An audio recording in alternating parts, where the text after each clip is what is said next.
the same thing. The Yes. business isn't going to achieve their aims and their goals without satisfying customer needs. Pure and simple. And if you're not talking that language, you're about 10 years out of step. Yeah. And I think that's where we come back to why it's an easier sell. Because hopefully businesses are realizing that intersection, as well as the designers and the UX staff. They're bringing it full circle. Yeah. Full Right. circle. That's a great way to say it, yeah. Yeah, well, I mean, to this day, I still engage, our company Foundry engages with numerous types of clients. And I still run into people that they know what user experience is and they know they need it, but they don't really know why, right? And so if you're talking with those people, whether it's internally or it's a client or those sorts of things, where do you start explaining the value of user experience? I mean, you could just say, like you said, we focus on the user, and because users are important and customers are important, right? Yeah, but, Right? but they're not. They're not. I mean, full disclosure again, I'm really I think an iconoclast when I think about what UX has become like as a brand. You know, it's like you sell courses in it, you sell master's programs in it, and all these wonderful big puffed up things. Yeah. And you were saying, Kurt, and when a client comes in and they say they know they need some UX, it's like already you've put it in this interesting box that I could put a SKU on. Yeah. And barcodes scan it and give it to you for a price, and that already is missing the point. Sure. You've already missed the point if the dialogue starts at I need some of this stuff. Where do you start the conversation to guide them into what they should be really focused on? One of the things that influenced me a lot was the Steve Jobs book by Walter Isaacson. And he talks about how much, I can't remember, is it the founder of Kodak? I can't remember if it was the founder of Kodak or the other camera film company. Sorry for not remembering. It's okay. But Steve Jobs carried this with him, and that founder said, we are at the intersection of technology and humanities. And in my current position, someone in a executive leadership role has asked people in the past, form or function, which one? Which one wins? And I think the great art and science, again, the intersection of two disparate things with UX comes down to the perfecting the balance of form and function. And really bringing together those humans sitting there with their devices and the devices themselves. And that's where user experience really comes into play. Where I see a lot of movement going for a user experience person these days is not just in the architecture anymore. They're diving deeper into human behavior. They're diving deeper into why people are making the choices they're doing. One of the frameworks I talk about that I love, and I'm not a huge fan of frameworks, by the way, but one of the ones that I love is the jobs to be done framework. I've always found that fascinating, right? Because you can apply it to anything, right? Why did I hire this book to enlighten me? Or when you start to put it in those perspectives, you start to ask questions in a different way. I think people really start to see the value of thinking different, right? Like Apple said in their things. So, but if I'm talking with somebody that maybe they're let's talk about the poor developer who has to make our dreams come true. If I'm working with them, how can I make sure that they really understand past the design, right? A lot of times there's a handoff, which I also don't believe in, but a lot of times there's a handoff where you're handing off the final designs, final -32 file, the PSD file or the Illustrator file, and you're handing this off and you're saying, go make the dreams come true, right? What's the best way to really be working with those development teams? If I think about where I suspect we're really going with this, it's to even stop thinking about interfaces as something that exists on a screen.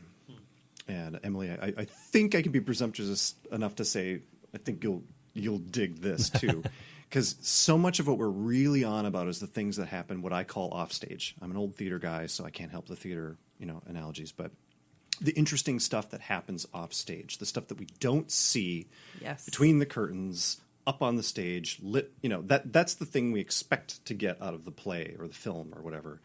The meat of it actually is all that stuff that happens in these human beings' lives we don't see. That's the stuff that they bring with them in a very material, very real way every day to any kind of experience and interaction they have. And so working with the developer or working with a client or a sponsor, internal business sponsor, or whoever it is, if we're talking like, again, a 21st century way of thinking about this, it's reminding each of those parties, you're actually a part of this. You're not just the person that's the business sponsor and goes back off into her cave and, does other things and expects an experience to be designed and it'll just work. This is your vision. This is the thing you're championing. You have a hand in shaping what that experience is. That developer, she isn't just the one to execute on this prescription I've handed off. She has a fundamental impact on what that experience is. If you have a team that's a dedicated research team, the insights that they're trying to drill out has a fundamental impact on what this experience is, and so on and so forth. As is the stuff that the user, the human being, at the end of the chain, brings in with her, that stuff off stage that we don't see, that's going to impact what this experience is. We can only architect this to a certain point. It's our best educated guess. All of us together, the sponsor, the QA engineer, the project manager, the developer, the designer, et cetera, the researcher. You put it out in the world, and then and only then do you start to get a whiff of what actually is working or isn't working. And you don't even necessarily know right away why. You just know where to start looking next. And if anything, from client or sponsor all the way down to the people that are touching the code, testing it, DevOps, getting it launched into the world, the more we can do to remind everybody, you're like, a colleague of mine, Casey Kaplan, loved to say, you're going to end up with an experience. Yeah. Period. I don't care if you buy it or not, you purchase the SKU or didn't, you get it or you don't. Doesn't matter. You're going to end up with an experience. Yeah. Might as well plan for it. Right. And my interpretation of what that means is the planning part is doing my level best to kind of help all of these different players have something of that punchline that this is human. And when I quipped earlier that, users don't matter, et cetera, we're talking about contexts where something is complicated enough or even bordering on or truly complex that we don't know what the right answer is. There isn't going to be a right answer. That's the rub. There isn't a right answer to this. It's so easy to sell someone a right answer, but that's a lie because I know for a fact there isn't going to be a right answer to this question. We're never going to land on the perfect design. Never. Sure. Never. No, and I fully understand and appreciate what you're saying, but as a business stakeholder, I have goals to meet, right? Absolutely. I have a budget. I have a deadline. I have all these things. And while I appreciate you telling me that I don't know what I don't know and I'm not going to know until I release it, how can you convince me that that's okay, that this thing isn't going to be done at a certain time, and again, I'm using air quotes when I say done. And yes, I want an experience, yes, but I only have X amount of dollars for that experience. Yeah, absolutely. How can you have that conversation with that person to meet them halfway? Or I don't even know if that's the right term that I'm trying to say, but you get what I mean? Yep, absolutely. I need to work with these other people. These people have different responsibilities, have different goals. I'm championing the user, but how am I going to have that conversation? I want to actually, I want to have less of a, because I really struggle to be so presumptuous that I can tell somebody this stuff. A lot of cases, it's simply not my place. I'm not the educator in this equation. They're not the student. I mean, that alone is kind of disrespectful. Yeah. What I would rather do is to see can I take them on a very short and ideally very inexpensive, very short, very inexpensive journey to learn something very quickly? That would be kind of my more ideal state. So, because I think it's inaccurate to say, oh, well, I'm telling you, you're never going to have a finished thing, or, it'll just be forever and you'll never really know. I mean, grappling with complexity is much more, in my mind, around understanding that the actors in that system, in that space, influence what the rules are. The rules influence to a large degree what the actors in that system do, what their behaviors are. It's this dynamic, living thing, Sure. right?